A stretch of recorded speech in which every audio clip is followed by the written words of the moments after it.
Hello everyone, this is Defense Politics Asia, and this is the Frontline Changes Report. And this Frontline Changes Report will also focus a lot on the Kharkiv attack, Kharkiv offensive. Probably offensive is looking rather big. So we're going to cover the entire extent of this first day of this probable Kharkiv offensive by the Russian forces. There's updates from Hotivka, Streletsha, Pina, Zelin, Hatishev, Taike, and also frontline changes over at Arkhangelsk, Netailove, and Krasnohorivka. So we're going to start off with the Kharkiv offensive region. There is a lot of breakthroughs, a lot of vector of attack. The initial this initial attack, in terms of scale, in terms of number of frontline, is very similar to the Belgorod offensive that the Ukrainians have launched just a few months ago.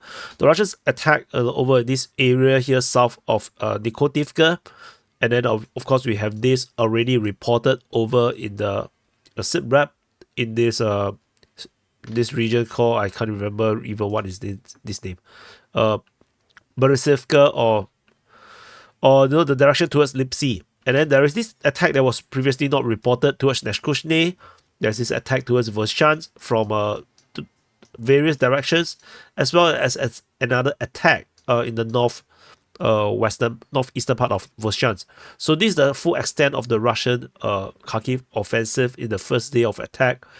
As I mentioned before, I'm not sure if this is a full offensive, but the scale of it does look really convincing. We will have to wait. If this offensive continues for more than a week, then we can confirm that this is actually a proper offensive. Tentatively, it's looking a lot like it, but we will continue to monitor. So in terms of the frontline change, we go into details. Over at the Hotivka region, this is also previously not reported during the SITREP. There's an attack coming from Zuralevka. They attack into Hotivka and they have captured Hotivka. Fighting is currently over in the western part of Hotivka, probably towards Tokarivka, and also in the north of Kudievka. So, and this is this area. So this one front, one vector. The other vector is over here. Where the Russians attack in three different directions. Strelica, Krasny, Plina, I think it's called Plina, yeah, Plina, and Borisivka. And based on the Ukrainians' information, Plina is now confirmed to be under Russian control. This confirmed capture, and the probable front line tentatively stretches across this entire region, with fighting now reported over at Morokovets, Kliboke, as well as Lukiansi. So Lukiansi is interesting because its name sounds like look and see. So let's see if the Russians go there and look and see. But in terms of geolocation, we have multiple geolocations confirming Russians' presence in this area here. So at least this the vector towards Olinikove is definitely valid. This one here is definitely a valid direction that the Russians are currently pushing towards. So this is the other vector of attack. Further southeast of this location, there is this also unreported one during our SITREP, which the Russians attacked towards Neshkoshny.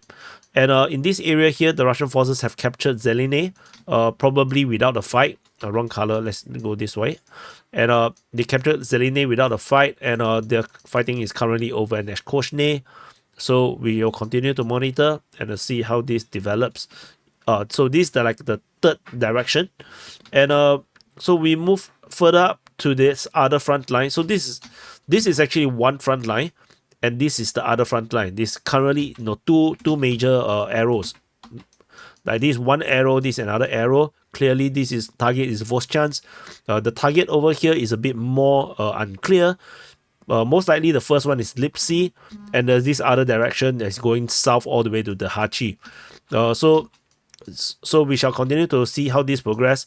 With these two directions, of course, the Russian forces will go back to where they previously have their front line during the initial beginning of the war, to semi-encircle Kharkiv. So But of course, this is still a long way to go. We shall see how far the Russians will be able to go to progress. So we move into the other front, is the Vovchansk front.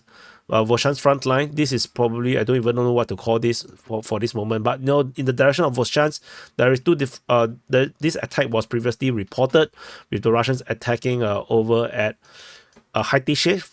I need to find out how to pronounce this, man. Netailove, as well as another one at Plenivka.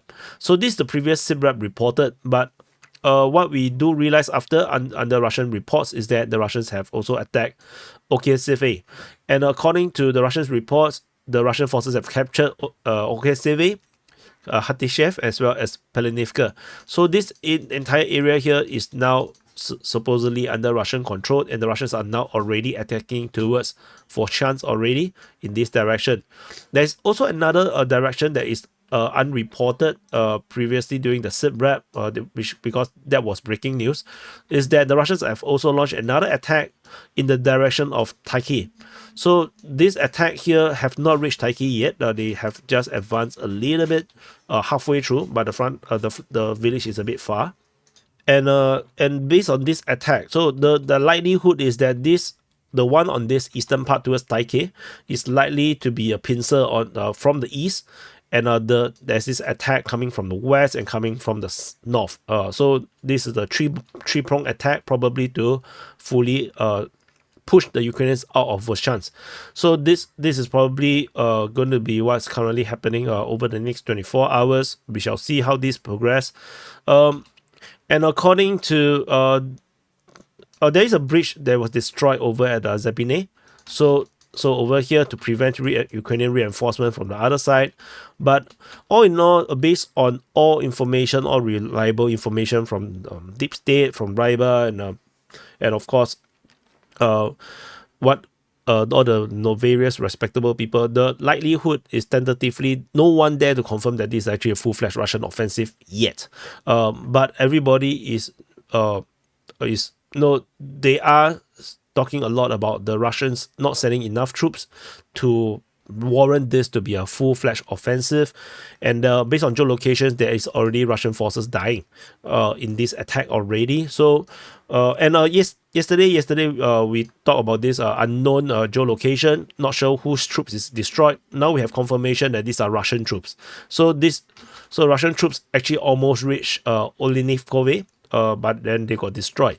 So all these various geolocations are all Russian troops getting hit by FPV drones. So this is tentatively, of course, come with losses for the Russians to attack in this way. As I mentioned before, this is actually maybe not exactly the right time to do it, but who knows? The Russians definitely know better than me, and we shall definitely continue to monitor. So again, the Russians attack in various directions, and these are the various directions that they have attacked to, with a prime target is Vovchansk and also Lipsy. And this other direction is a bit more unclear, with a probability that the Russians are going for Kozacha Lopan, because this is previously where the strong point is. The Russians have a very strong position over at Kozacha Lopan, but we shall see. Regardless what it is, it's exciting to see more developments, and then we have more things to talk about. So of course, according to Deep State UA, they noted concentration of Russian forces in terms of equipment and manpower in the Kharkiv and Sumy regions. So I'm not sure if this is diversion or this is deliberate. It could be a Russian offensive in the Sumy Kharkiv front, or it could be just a massing of forces to draw Ukrainian forces away from where the main front line currently are, over at the Avdiivka front, as well as some offensive for the Velika Novosibirsk sector, Bakhmut front, as well as over in the Kupiansk front region. But anyway, we'll continue with the frontline changes report. We'll talk more during the SITREP. The next frontline change is over in the Avdiivka front in the Arkhangelsk region. Russian forces geolocated in the northern part of Arkhangelsk, and this confirms that the Russians have full control over Arkhangelsk all the way to the lake. And so this one frontline change. The other frontline change is over at Netailove. So Netailove is, just now we were here in the Arkhangelsk, now at Netailove. At Netailove, major changes. Frontline Russian forces geolocated in more advanced positions, meaning the Russians have captured even more grounds over at Netailove, expanding their control. So with this, definitely half of Netailove has fallen to Russian forces at this moment. And the next frontline change is over at Krasnohorivka.